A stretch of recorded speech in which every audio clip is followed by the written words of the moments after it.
Good afternoon and welcome to our webinar, Making the Case for Permanent Standard Time. I want to thank you all for taking time out of your busy schedules to be with us today. My name is Rachel Bohr and I'm EnsoData's Senior Marketing Director. Joining me today is Dr. Karin Johnson. Dr. Karin Johnson is Professor of Neurology at UMass Chan School of Medicine-Baystate and Vice Chair of Academic Affairs for the Department of Neurology and Medical Director of Baystate Health Regional Sleep Program in Springfield, Massachusetts. She is Sleep Section Chair of the American Academy of Neurology and Vice President of Vice President of Save Standard Time, a volunteer-run nonprofit advocating for permanent standard time, and also co-chair of the Coalition for Permanent Standard Time. All right, now, before I pass it off for her to begin the presentation, we're gonna launch a few polls. So the first one, hopefully everybody gets this one correct. What time are we on now?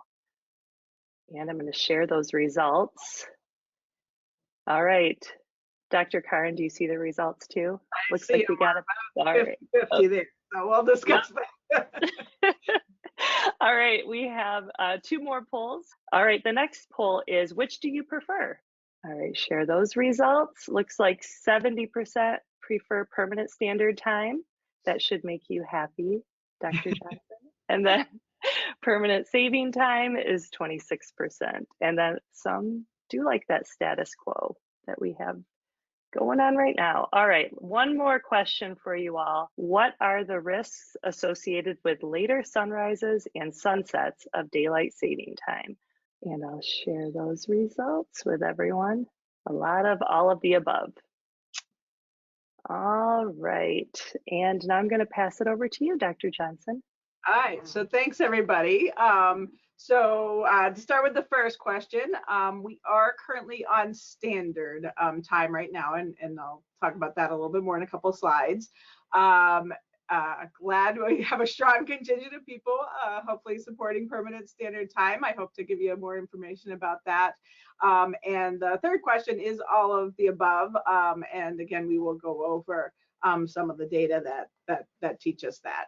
But these are some of the main reasons why we do think permanent standard time is best, not only for health, but for a lot of these sort of other societal regions as well. So let me see if I can get to my next slide. So already basically mentioned this in the introduction. A lot of what we're going to talk about today, we've also put together a set of video series we call it Science of Clock Change, which is available on the Save Standard Time website or on YouTube. The Coalition of Permanent Standard Time has a website at ditchdst.com that also has a lot of resources. And I want to thank Save Standard Time who helped put together a lot of the nice images I have. So we're going to start by talking about the short-term effects of what happens when we change the clocks twice a year, which is what most people think of when they think of daylight savings time. But then we're going to talk about what is the long-term implications of us being either on standard time versus daylight savings time.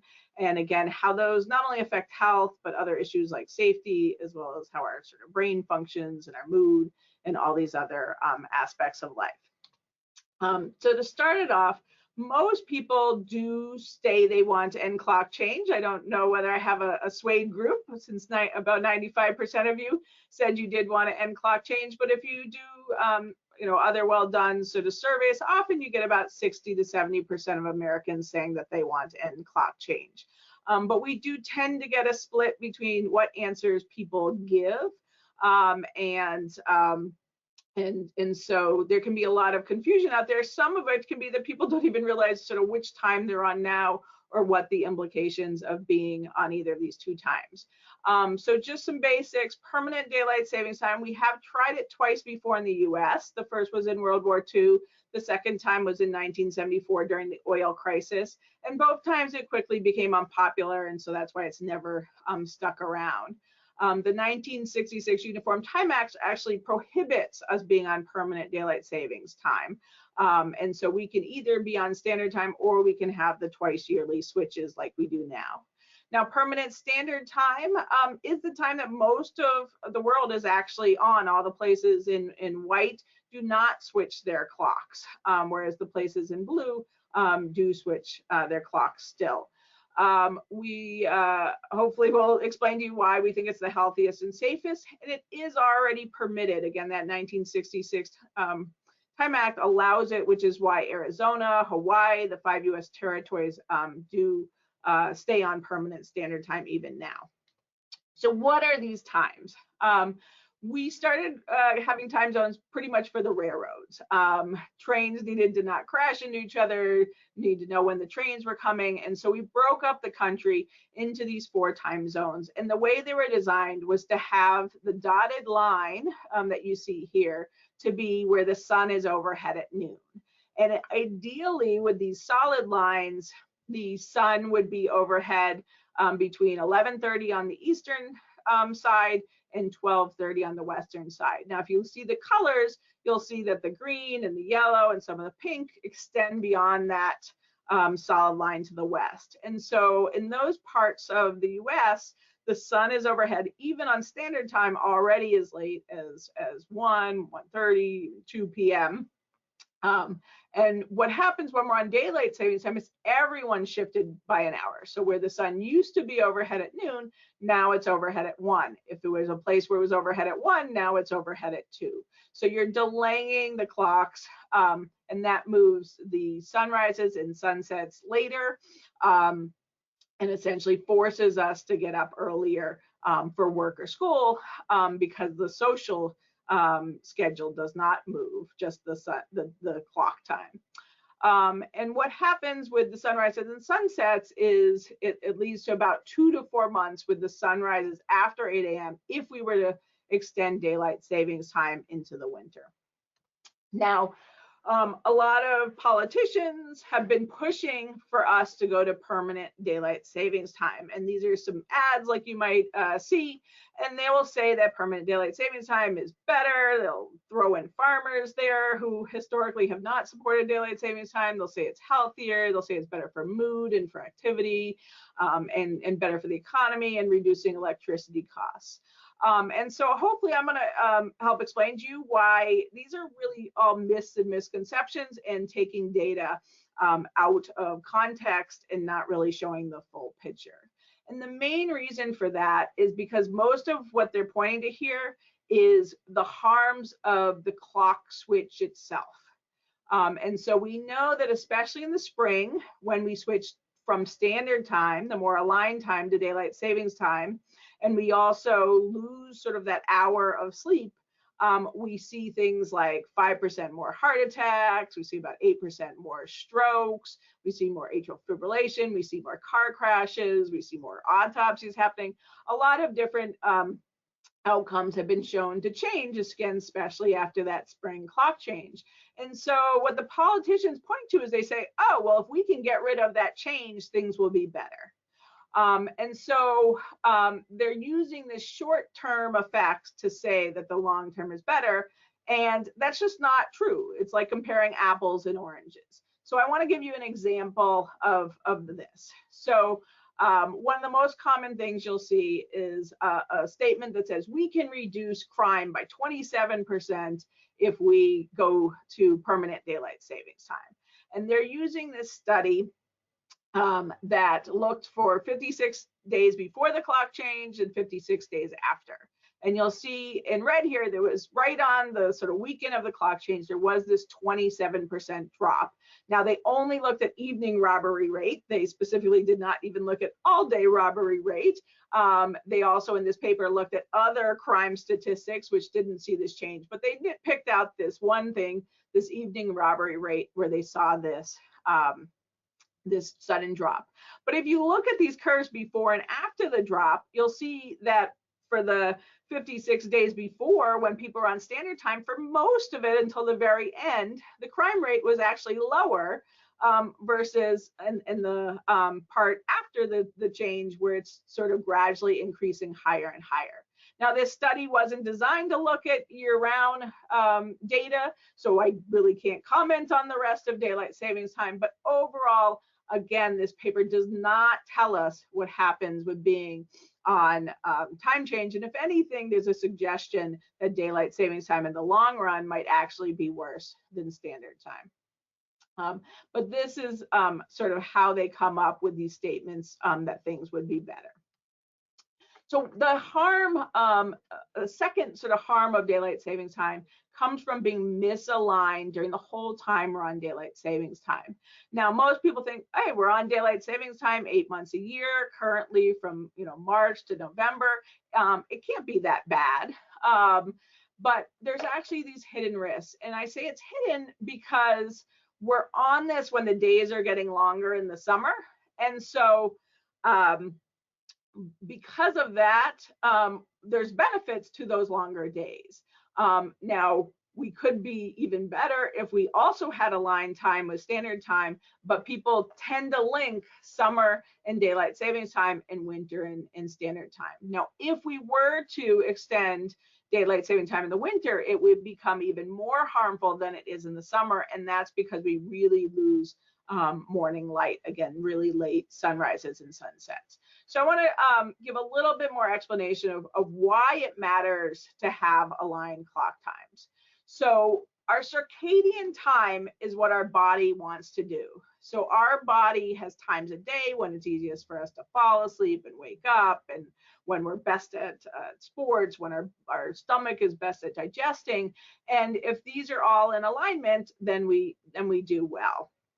So on standard time, especially if you're near the middle point of the time zone, you're going to have sort of perfect alignment between what we call your social schedule, the activities you need to do, like go to work, go to school, and your body's schedule, which is staying aligned to the sun. Now, what happens with daylight savings time is you shift the clocks by an hour. So now you are needing socially to get up for work or to school, but your body just isn't ready for that yet. And you need to potentially fall asleep at a certain time to be able to get up by that same time, which is now earlier in the morning, but your body may not be ready. Now, what happens even beyond this, because we start losing morning light and because we potentially get too much light at night, it's not just the hour that people are off. Our bodies start shifting, and this is especially true for people that are already sort of a night owl tendency.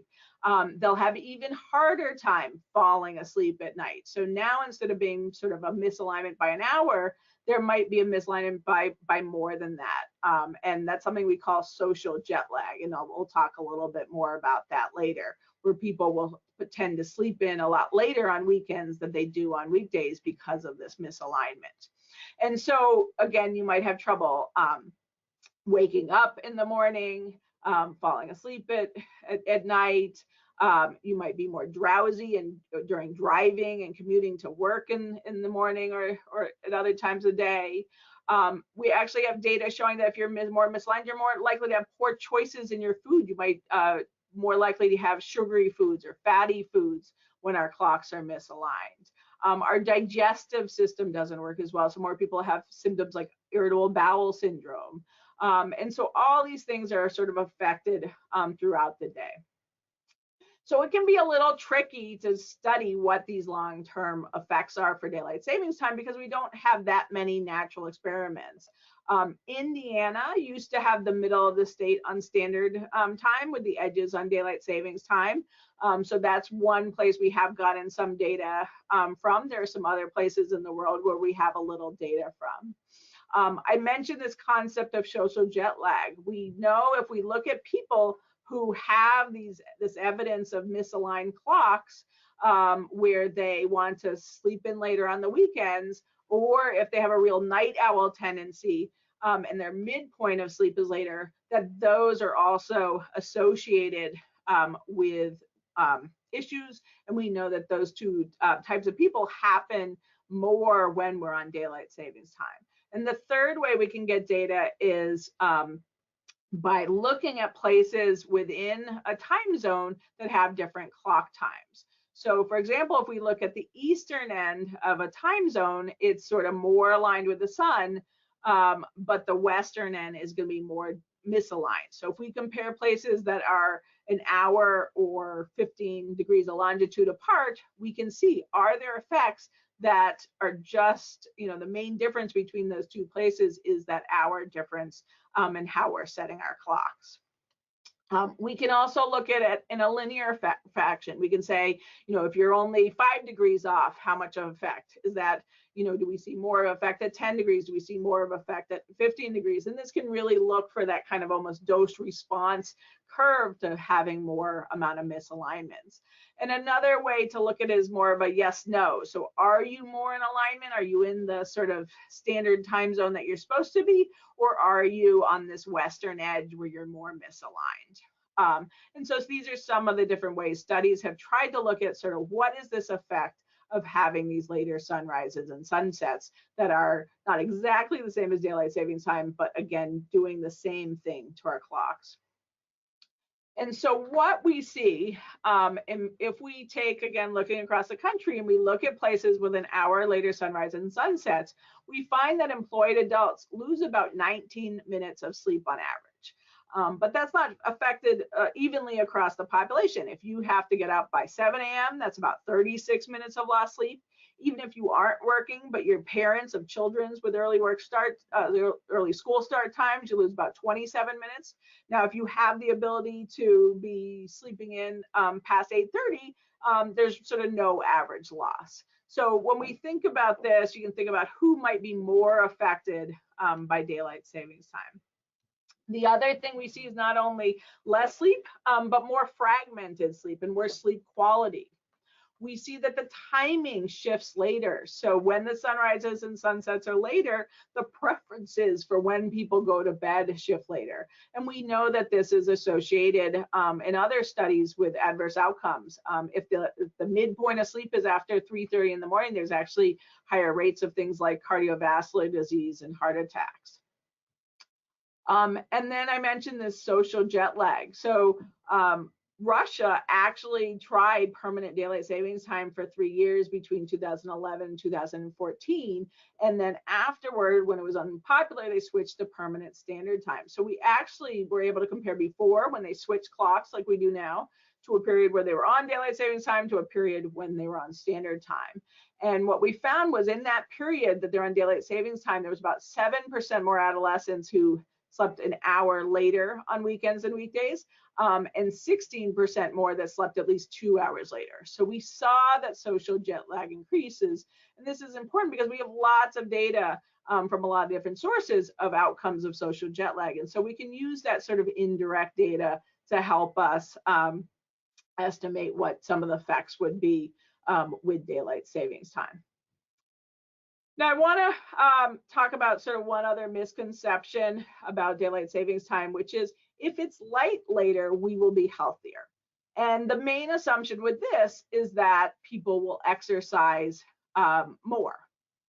And so this was a big study. They looked at 20,000 children from 9 different countries, and they looked before and after the clock change, and they said, do kids actually exercise more when it's laid out later? And there was some parts of the world that had an increase. So especially in Northern Europe and Australia, they did find a small increase in exercise. The US did not end up with any statistical increase in exercise. In some parts of the country, Madeira and Brazil actually ended up with a decrease in the average exercise. And you can imagine there's a lot of other things that go into exercise, what the weather is, what the temperature is. And again, this study was even only looking at the sort of spring and fall and not the other times of the year that there would probably be less effects on exercise or potentially even more decremental effects in the summer because of the heat. And so again, even if there was, like we see in Eastern Europe, a small increase in activity, the question is, does that activity actually lead to better health? And I think it's pretty clear that the answer is no. So again, these are other studies that compared sort of the Eastern to the Western ends of the time zone. And these studies have shown things like increase in cancers by about 10%, increase in obesity levels by about 10%, about a 20% increase in heart attacks on the western edges with the later sunrises and sunsets, about 5% more diabetes. And just looking at these sort of health problems alone, those are estimated to be about almost $2.5 billion in increased health costs per year. So again, even if light gets us more exercise, the harms of being misaligned from the sun is not good for our overall health. So similarly, people use the argument that daylight savings time and having light later would be good for our mood. Now, there are hundreds of papers showing the really tight connections between sleep, our circadian rhythms, and mood. Again, we have some of the best data about this. So in Russia, they looked at these adolescents, and they actually found that the time when they're on permanent daylight savings time had the highest rates of winter depression, while when they were on standard time, they actually showed the lowest rates. So, it's not just the light we get when we're walking out of school at the end of the day. It's how the light is affecting our circadian rhythms. And this goes along with all we know about the genes that have circadian effects on mood, the fact that we give morning light boxes and light therapy, and that if we time light therapy at night, that it tends to worsen mood. So it goes along with a lot of the other data we know about sleep and circadian rhythms and mood. There was another study this year that again points to this. They looked at suicide rates, and they found that there was an increased suicide rates in the western edges of time zones. If you add up sort of these increased rates of 1 to 2 per 100,000 per year more suicides, that's about 5,000 suicides more per year in the United States that we can attribute to those later sunrises and sunsets. Again, with driving, a lot of people think intuitively that if it's light later when more people are out on the road, that would be safer.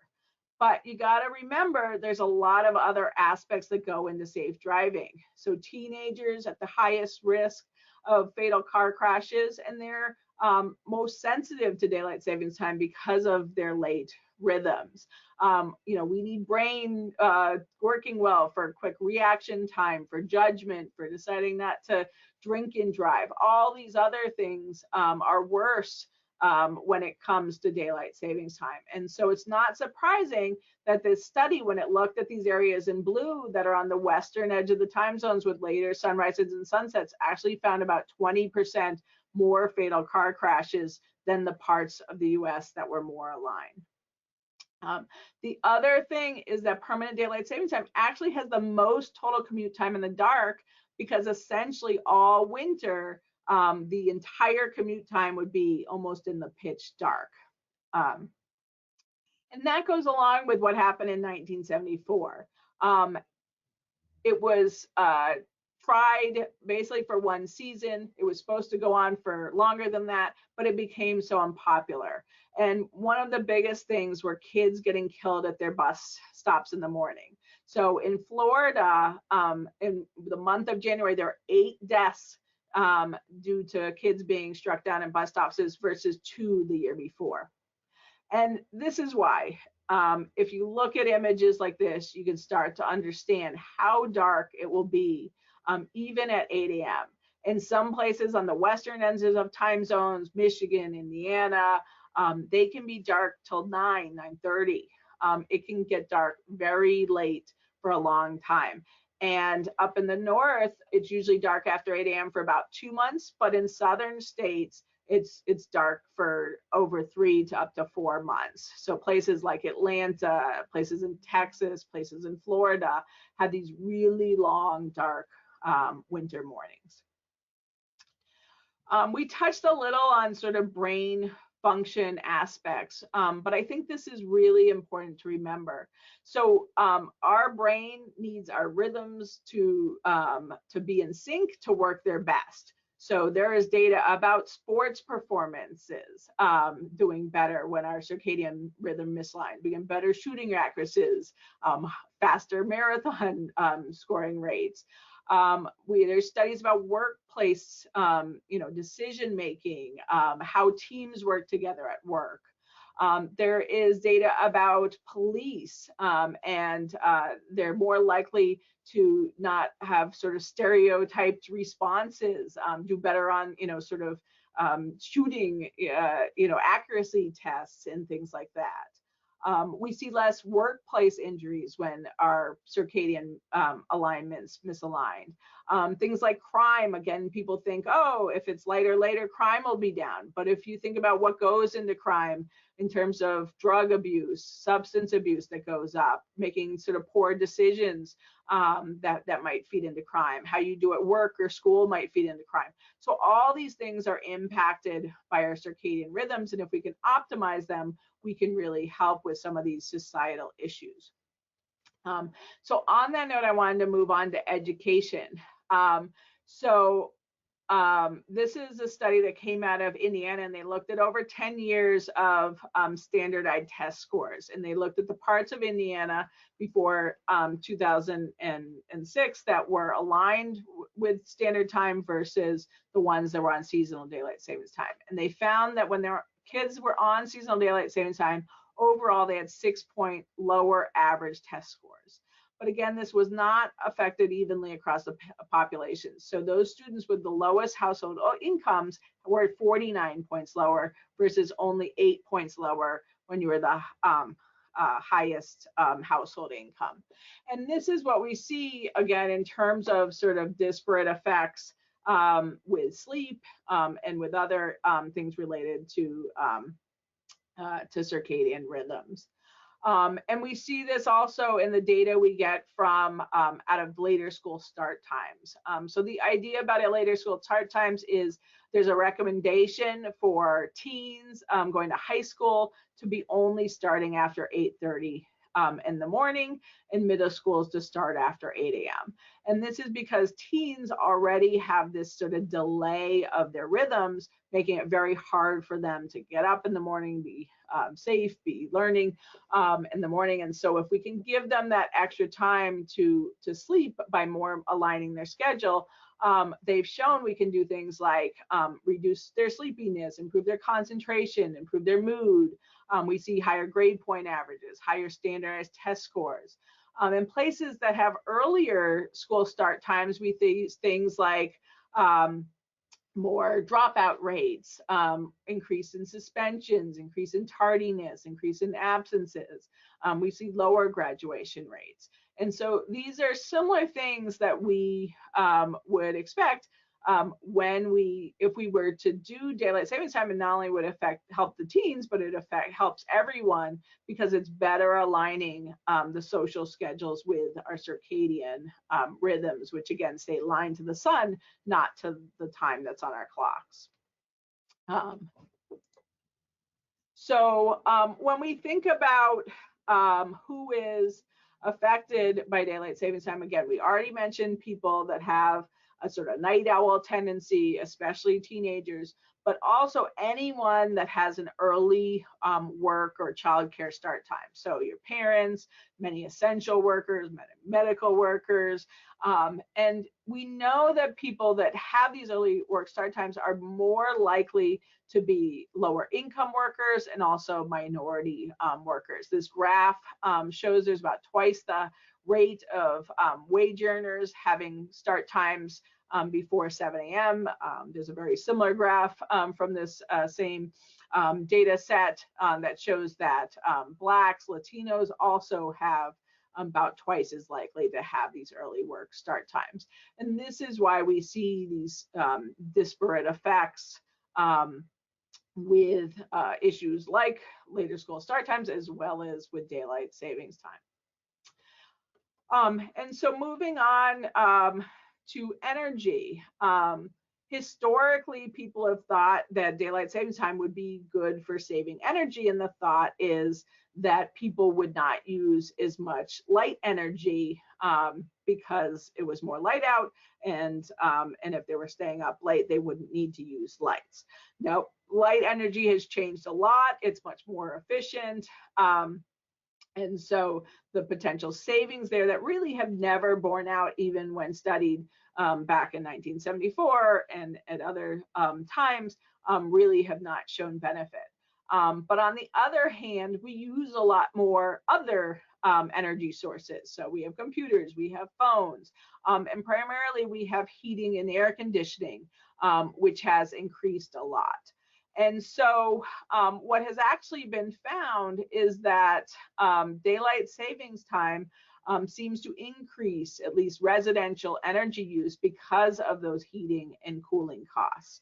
And so a study out of Indiana, when they switched, and this is just the effect of the spring into the fall, because they were already on standard time in the winter, they had $9 million more in spending on energy, which was about 1% more. And again, not only was it spending more on energy, but it was also more pollutions from that energy use. Now, we don't have any full year-round energy data. And so, we would like to learn more, but there are studies out of Australia, out of Japan, other places that have sort of found these same results, that heating and energy goes up. Because if you think about, if someone's going to a school and now instead of them getting to school at what would have been 8 a.m., people are getting to school at what is now, would have been 7 a.m., that building is colder. So to get it ready to be warm by that earlier hour, you have to put more heat into it. And then if people are sort of out more when it's hot out, you're going to be using more air conditioning. Another interesting study looking at sort of the economy looked at picture is sort of off. Looked at credit card spending, and they compared California, which switches the clock time, to Phoenix, Arizona, that didn't. And they just looked at the month before and after the time change. And they found in California that they spent about 1% more credit card spending when daylight savings time started, and when daylight savings time ended, that spending dropped by 3%. So studies like this are why they say, oh, daylight savings time will be great for the economy. But we got to think about what those spending is on, because not all spending is equivalent. So they found almost 7% increase in your utilities. They did find increase in grocery and retail. They also found about a 5% increase in fuel. And they found that healthcare spending increased by about 6%. So people do go out to shops and spend a little bit more, especially right in March. And so there is some benefits of that. But again, there's also these costs with utilities, with healthcare, with people using more gas that may not be as beneficial to the general person.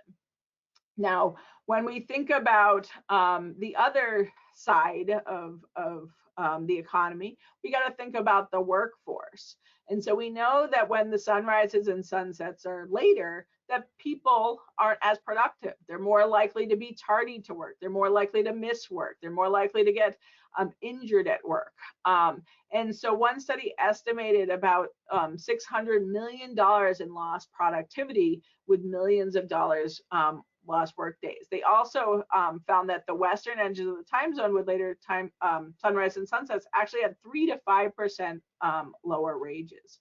So again, I would like to argue that even though there are some businesses where there'll be economic changes, especially in the spring and fall, when you think about all year round, we can have a much healthier workforce, kids doing better in school, which is overall better for the economy, and especially helping the majority of workers who do have work start times before 8 a.m. And next, when you think about people's values, so a lot of surveys, if you ask them, they'll say, oh, we want to go to permanent daylight savings time. But if you then ask them, why do you want to do that, you get sort of different answers. And so there's a lot of, misconception about what a certain time will do. And if you, remember back to that political ad I showed you earlier, they said, hey, if we go to permanent daylight savings time, we promise you good health. We promise you all these things. So a lot of people think, they want a time that is healthiest, that's more aligned with their rhythms, that's safest, that will help people sleep better, will promote energy, and economy. And so, that's the time that people say they want, even if they end up choosing permanent daylight savings time, which I would argue does not promise those benefits the same way permanent standard time does. And this also goes along with what happened in 1973 to 1974. So before we switched to permanent daylight savings time, people thought it was a great idea. It was being sold. This is going to be great. We're going to save energy. It's going to be good for people. So 80%, favored it. Within 1 month of experiencing those dark winter mornings, the favorability dropped to 42%, and that's why it was ended early. So we very quickly realized that this sort of false promise of giving people endless summer, which is not true, does not sort of hold weight. And again, there's a lot of confusion on this because a lot of people link daylight savings time to summer, link standard time to winter, but you really have to sort of separate what are the effects of the short days of winter, which is sort of the bad things, versus what are the beneficial effects of being more aligned with the sun, which is what standard time does for people. So because of all these reasons, this is why there are many organizations now that support permanent standard time, the American Medical Association, many sleep groups, the American Thoracic Society actually just sponsored it, American Academy of Neurology, and we're coming together as this coalition for permanent standard time to really push it. One other interesting sort of group of people that have endorsed permanent standard time is actually some religious groups. And one of the main ones is some Jewish groups whose religious practices align to the sun. So some groups cannot pray until it gets light in the morning. And so if that's only happening at 8:39, it can be very hard to get to work on time. And then on the other hand, in the summer, some groups can't pray until it gets dark and the sun sets at night. And so if the sun is only setting at night, I was just in Indiana for the sleep meeting, at 10:30 at night, you have to stay up and and wait until that time. And obviously that can then affect sleep. So let me give you a little political reminder of what's going on. So in 2022, the U.S. Senate passed the Sunshine Protection Act for permanent daylight savings time.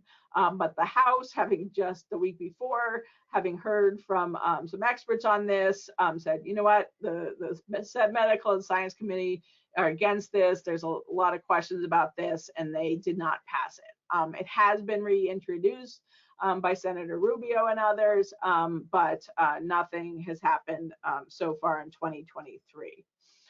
We are trying to get a national bill for permanent standard time, and if anyone has legislators that you can reach out to try to encourage them, we really would help.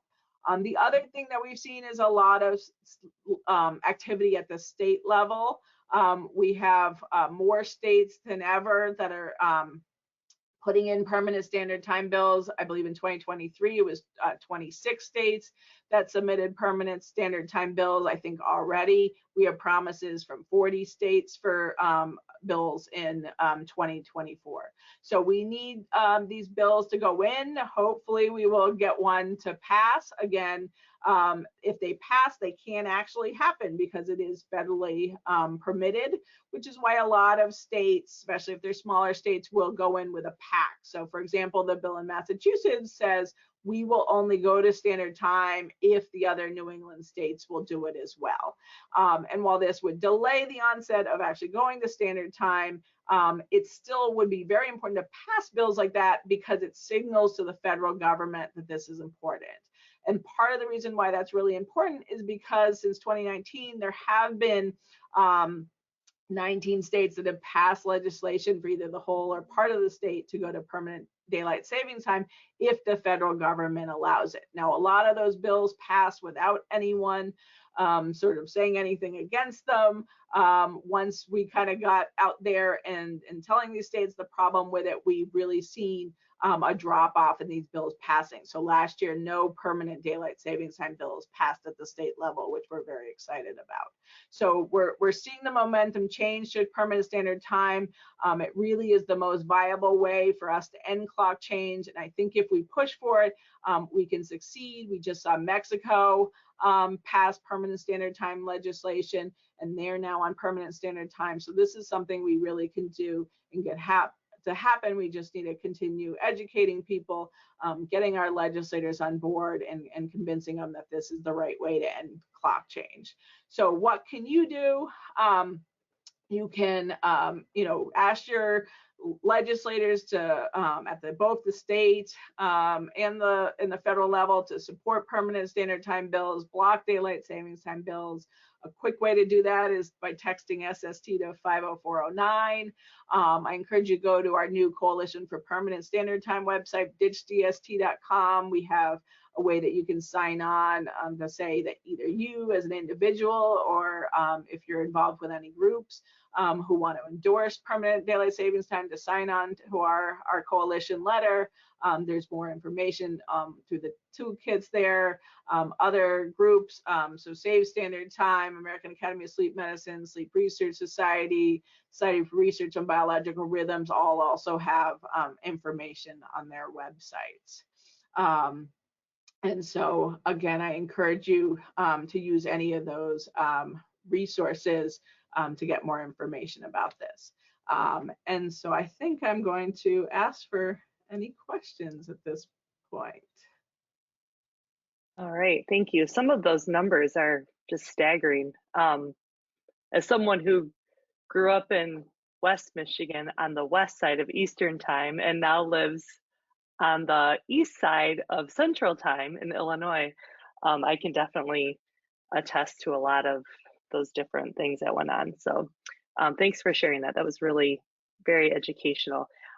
So now is your chance to get some questions in. We have just one to start. So if anyone else has questions, please get them into the question panel now. And I believe this question came in when you were giving some of the effects earlier in the presentation. So is there a difference in these effects in places farther north where summer has more light for longer and winter has less light than southern latitudes? So the biggest difference between the north and the south is the duration of time that is dark after 8 a.m. So the southern states have more even day length. So they don't get to the extremes. They won't have, the sun rises at 3:30 in the morning and the sun sets at 10:30. But they will, they get dark for in a long period if we were to go to permanent daylight savings time. Also, the curve of the earth actually makes, like, places in Texas, some of the places that have the darkest sort of days. So you think it would be like darker up north, but it actually can be darker down in places in like Florida and Texas. So, exactly the point you are has different effects, but the later the sunrise, the longer it is after 8 a.m., that tends to be, even worse. But anywhere that's sort of misaligned from the sun being overhead at noon is going to have, some amount of effects. Great, thank you. We did get a couple more questions in. Is there any research showing effects of daylight saving time on night shift workers? So, needless to say, shift work has its own, issues. And so it then also depends on your sort of chronotype and whether you're switching back and forth, whether you're staying on a schedule. So, in general, if light is later, that will tend to make you want to stay up later. So that might be better if you have a shift, overnight shift work schedule. Now, if you're then trying to switch back for weekends or something, that's not going to be helpful. The issue is the most common shift work is actually an early morning start. So most people that have shift work, their shift work that's starting work at 3 a.m., 4 a.m., 5 a.m., 6 a.m. And so those ones definitely are usually hurt by daylight savings time. So our most common work patterns definitely will sort of feel the most effects. All right, thank you. And another question, does getting rid of daylight saving time mean no more changing of clocks? And if so, will it mean more or less light?